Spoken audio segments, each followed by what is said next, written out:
আমাদের নিরাপদ খাবারের প্রচেষ্টা নিয়ে সবচেয়ে বেশি যে প্রশ্নটা আমরা পাই সেটি হচ্ছে কোথা থেকে আমরা এসব খাবার সংগ্রহ করি। এখানে বলে রাখি, আমাদের খাবারের একটা অংশ এখন আমরা নিজেরাই উৎপাদন করি। তবে যে উদ্যোগটি না হলে আমরা এই পথ চলা শুরু করতে পারতাম না, সেটি হচ্ছে প্রাকৃতিক কৃষি বিপণন কেন্দ্র। রাজধানীর মোহাম্মদপুর এলাকায় প্রাকৃতিক কৃষি বিপণন কেন্দ্র এখন নতুন ঠিকানায়। আমরা আজকে হঠাৎ করেই এই নতুন ঠিকানায় এসেছি। হঠাৎ করে গেলেও সেখানে গিয়ে আমরা দেখা পাই প্রাকৃতিক কৃষি আন্দোলনের অন্যতম পুরোধা দেলোয়ার জাহান মাহির সাথে। আমি তাকে আমার প্রাকৃতিক কৃষি গুরু হিসেবে মানি। তিনি আমাকে তার শিষ্য হিসেবে মানেন কিনা সেটি অবশ্য আমি জানি না। প্রাকৃতিক কৃষি বিপণন কেন্দ্র 11 বছরে পা দিচ্ছে এবং এইটা আমাদের 1 2 3 4টা জায়গা, আমাদের মানে 3টা জায়গা, এর আগে আমরা 3টা জায়গা থেকে সরে আসতে হয়েছে।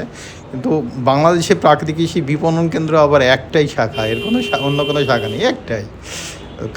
একটা এই জন্যই যে প্রাকৃতিকভাবে উৎপাদিত ফসলের প্রোডাকশন এখনও সেই মাত্রায় হয় নাই যে আমরা জায়গায় জায়গায় শাখা খুলব। এবং দ্বিতীয়ত অন্য একটা দর্শনও কাজ করে আমাদের মধ্যে, যেটা যে এটার অনেক বৃহৎ প্রতিষ্ঠান করতে চায় না। আমরা চাই যে ছোট ছোট অনেকগুলো উদ্যোগ বাংলাদেশে হোক এবং সেই উদ্যোগগুলোর সাথে প্রাকৃতিক কৃষি হাত ধরাধরি করবে। অর্থাৎ প্রাকৃতিক কৃষি 100টা শাখা খুলবে না কখনোই, বরং 100টা ক্ষুদ্র ক্ষুদ্র উদ্যোক্তার সাথে প্রাকৃতিক কৃষি হাত ধরবে। এটা হচ্ছে যে একবার জরুরি বিষয়। খাবারটা যদি প্রতিদিন আপনি খাচ্ছেন, আপনাকে মনে হবে যে এটা আপনি প্রতিদিন কেন খাচ্ছেন বা টানা 10 বছর কেন খাচ্ছেন। যেহেতু এটা খাবার, এটা সারা জীবন চলতে থাকবে। অথবা আমরা কখনো ভাবি নাই যে এটা এই 10 বছর হলো, 11 বছর হলো, এতদিন ধরে চলতেছে, এরকম কখনো মনে হয় না। আমরা যেরকম প্রতিদিন খাবার খাই, এটা সেরকম একটা কাজের অংশ হিসাবে আমি ধরে নিয়েছি। অতএব এইটার আরও আমি থাকবো না, অন্যরা চালাবে। আমি সেভাবে একটা টিম আমাদের প্রাকৃতিক কৃষি গঠন করা আছে যারা এটা চালাবে।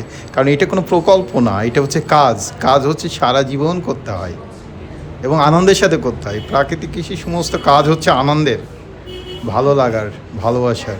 আপনারা যদি এই কৃষি বিপণন কেন্দ্রে যেতে চান তাহলে আপনারা যেতে পারেন মোহাম্মদপুর এলাকায়। ঢাকা রেসিডেন্সিয়াল কলেজের পেছন থেকে যে রাস্তাটি শিয়া মসজিদের দিকে গেছে, তার মাঝামাঝি জায়গায় হাতের বাম দিকে রাজিয়া সুলতানা রোড, এই রাস্তায় অবস্থিত প্রাকৃতিক কৃষি বিপণন কেন্দ্রের নতুন আউটলেটটি। আপনি যদি নিরাপদ প্রাকৃতিক খাবার খেতে চান, খাবার পেতে চান, তাহলে এই ঠিকানায় যোগাযোগ করতে পারেন। সপ্তাহে 3 দিন এই কৃষি বিপণন কেন্দ্রে হাট বসে, ফসলের হাট।